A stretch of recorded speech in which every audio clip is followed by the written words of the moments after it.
everyone! My name's Chloe Lynn, and I'm Public Programs Assistant at the Harvard Museums of Science and Culture. Today, we're going to learn a little bit about the Asteraceae flower family and learn how to make some easy at-home crafts with flowers. My name is Michaela Schmull, and I'm the Director of Collections of the Harvard University Herbaria, which is basically a library for dead plants, fungi, and some other organisms.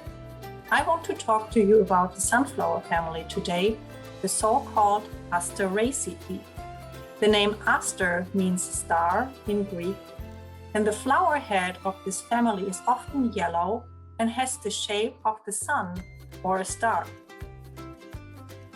They have a compact-looking middle part, which is the disc with many small disc flowers. And the disc is surrounded by so-called sun rays, the petals or ray flowers. There are more than 32,000 known species in the sunflower family, some of them shrubby, but most of them grow as herbs. They grow today on every continent except for Antarctica. It's an economically important family. You may have seen sunflower oil or lettuce in the store. They are very pretty garden plants and important for pollinators, and some members have medicinal properties.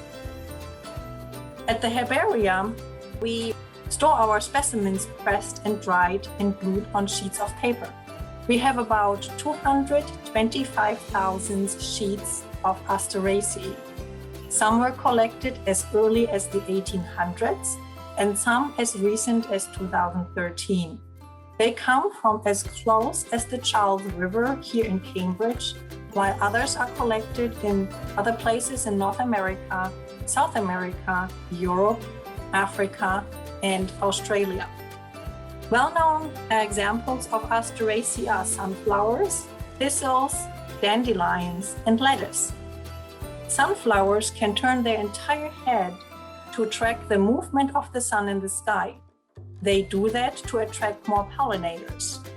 The sheet that we have here has a pressed flower that was collected in a hunt in Massachusetts and also includes sunflower seeds. Thistles have prickles, often all over the plant, that protect them from being eaten by herbivores. Dandelions disperse their seeds with the help of little umbrella-shaped hairy structures, so-called pappus.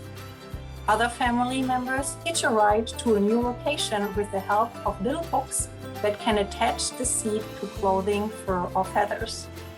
The sunflower family is a fascinating group, and I hope you enjoy pressing and preserving your own plants. Thank you. So now that we know a little bit more about the sunflower or Asteraceae family, let's make some crafts. We will need flowers, a pair of scissors, wax paper, paper towels, construction paper, tape, some heavy books, an iron, and an ironing board. Here I'm using some purple flowers from the Asteraceae family. You can tell they're part of that family because of the way the top of the flower is made up of many ray flowers arranged around central disc flowers. The first thing we'll do is take our flowers and cut them off of the main stem. We want these flowers to become as flat as possible, and taking them off of the main stem to arrange them will help us get them flat. Then, we are going to arrange our flowers how we would like them onto a piece of wax paper on a flat surface like this table. When you have arranged them the way you like them, you can lay another piece of wax paper on top. Then, put some of your big, heavy books on top and wait a day or two for your flowers to become nice and flat.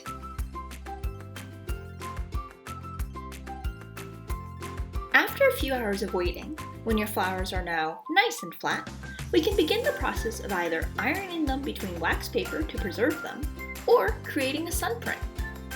If you want to preserve your flattened flowers under wax paper, simply take the heavy books off of your flowers, place the wax paper and flowers onto an ironing board, and cover them with a paper towel.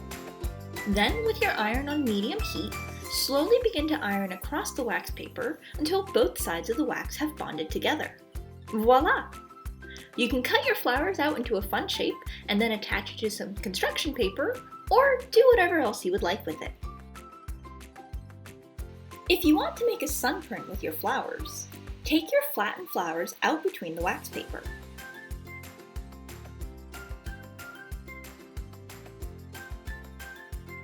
Carefully tape your flat flowers to construction paper.